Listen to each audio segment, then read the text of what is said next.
The Society for Intercultural Education, Training and Research of British Columbia proudly presents My Perspective, My Voice, a video series that highlights the various experiences of different people in marginalized communities.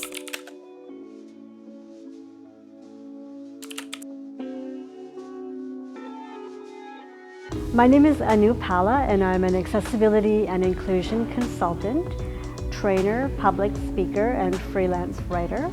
I have worked in the nonprofit sector for over 20 years. I'm very passionate about my community work. I've worked with people from all backgrounds, walks of life, abilities, and I'm very passionate about working with women and girls as well. I was born with partial vision, and I lived with partial vision until my early 20s. And then as a result of a retinal detachment, I lost the remaining vision in my left eye and now live with complete vision loss. People have definitely judged me based on a variety of things. So for example, cooking, cleaning, taking transit. People tend to think I cannot cook, and I happen to love cooking and baking and whatnot. And so I find that people often don't have the awareness because they haven't had the opportunities to surround themselves around people with different abilities. It's sort of like that Johari's window, like you don't know what you don't know. While I would love to learn how to read Braille fluently, I would say that I am definitely not a Braille user. I think people tend to assume that when you live with complete vision loss, you automatically learn how to read Braille. It's like when I go to a restaurant and people make that assumption that oh, this person can't see, so let me give her the Braille menu. They kind of give it in my hand and say, here you go, here's the Braille menu. I'm like, I really appreciate that, but this really is no use to me. And I think with the advancement of technology and whatnot, with all these different apps that are available, I tend to not read Braille. I think one of the other things that people tend to really find fascinating is the fact that I apply my own makeup. I've had so many people ask me, oh, who did your makeup? And I respond by saying, well, actually, I did. And they really have a hard time getting their head around that. So that goes back to those biases around what people assume you can and cannot do, And that goes for people with all types of disabilities. I'm speaking from a vision loss perspective, but there are people with all types of disabilities where people make assumptions around what they can and cannot do. For example, a person who is a wheelchair user, they don't understand that just because the person is using a wheelchair doesn't mean they cannot drive. Because I had very clear vision growing up when I was living with low vision. But when I lost my vision entirely, it was a huge change in my life. I think one of the biggest challenges for me was not losing my vision, but losing the people who I thought were my friends. What I found very hurtful, I would say, and challenging, and I think to some degree I still find this to be a challenge, is being in certain social settings.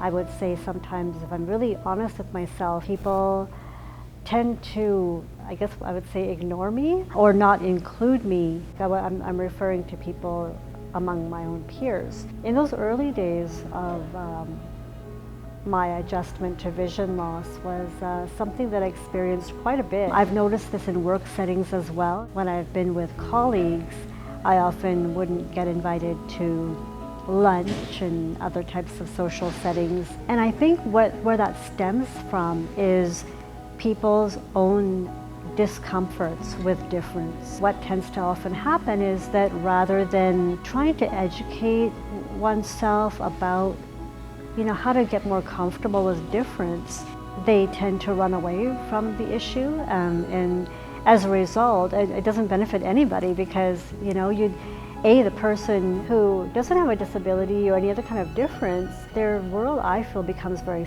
small. And I think for people like myself, it can cause a lot of, I guess, different emotions. There is that level of sort of loneliness to some degree, and you start questioning, like, what is it about me? Like, why are people not wanting to include me, in their groups? It's how I used to feel before, but I mean, now I've evolved. And I think there's strength in a weird kind of way. There's strength in that because it forces you to dig deep within yourself. And I think that's what I've done through my journey. And I think that has helped me actually surround myself around people who really appreciate me for who I am. So it's an evolution, I would say. I feel everybody is deserving of dignity and respect, equal access to everything that the world has to offer. Education, employment, even a life partner. I find it really inspiring when girls and young women tell me that I inspired them in some way based on what I've shared with them or taught them, especially about dignity, self-respect, positive self-talk. I feel that when I have made a teeny tiny difference in someone's life, I feel like I'm living my life purpose, and that to me is such a blessing. I lost my vision for a reason. I think we're all here on this earth for a purpose. It's important to try and find your purpose. I think I learned mine very, very early on in life. I was a dancer for many years. I wanted to continue that, and everyone around me thought I was crazy, but I decided that I was going to continue dancing and I wanted to perform. So 3 months after losing my vision, I performed on stage for the first time. And I think that was like my message to the world and probably to myself as well, that I was not going to let vision loss take over my life, that I kind of reclaimed my life. Even though, of course, there were challenges and there was a part of me that was kind of in denial, but at the same time, I didn't want to fall victim to that. And so I realized that living with vision loss is not a jail sentence, but it is an opportunity to make a difference in the world by just living my life and not being a victim, and rather using it as a strength. You know how they say, like, you do you. So I do me. And everything I've done in life has been a choice. Whether it's, moving out of my parents' home and living my own life, gaining my own independence, achieving higher education, all these different things, it was just like a progression in life. And it wasn't because I wanted to try and impress anybody. That's not the intention at all. By just always wanting to achieve and grow and evolve, to learn, like I'm just a life learner, and just wanting to just reach a higher self. It's not only for myself, but it's also about motivating other people, whether you have a disability or not. We all have the potential to reach heights and really make the most out of our lives. I mean, we have this one life. I feel that I'm in a position where I can make a difference, and it's a choice. So through my advocacy work and through my business, my consulting business, I choose to find opportunities to share my own journey. We're talking a lot about intersectionality these days. I mean, look at myself as a woman of color with a disability. There's a bit of intersectionality right there. At the end of the day, like, we're all learning from each other. And I mean, there's so much that I still want to learn about.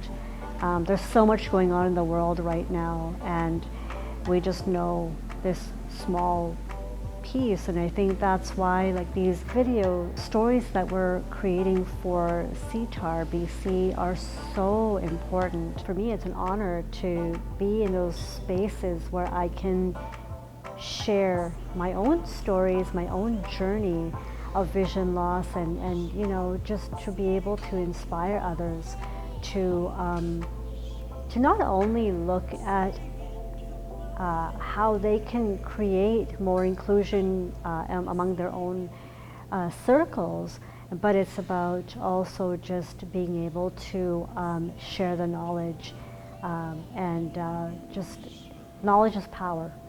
There are many ways as to how people can become allies. Allyship is so important, and I think one of the most important things is just to be open-minded to diversity of all types. Be open to creating spaces where everyone is included and no one is judged. Say yes to offering a job to a young graduate with a disability. Say yes to ensuring that your students have the necessary tools to be successful. Say yes to promote your staff because they're the right candidate for the job, not because you want them to be the poster child. Say yes to date or even choose a partner with a disability, even though you may not have one, just like my husband did. I am where I am because people have said yes to me in all these different areas. Thank you to the Ministry of Tourism, Arts and Culture, the Courageous Storytellers, the CTAR Board, and Vancouver Community College for helping make this project become a reality. Curated by Anu Pala and Tanya Cowie.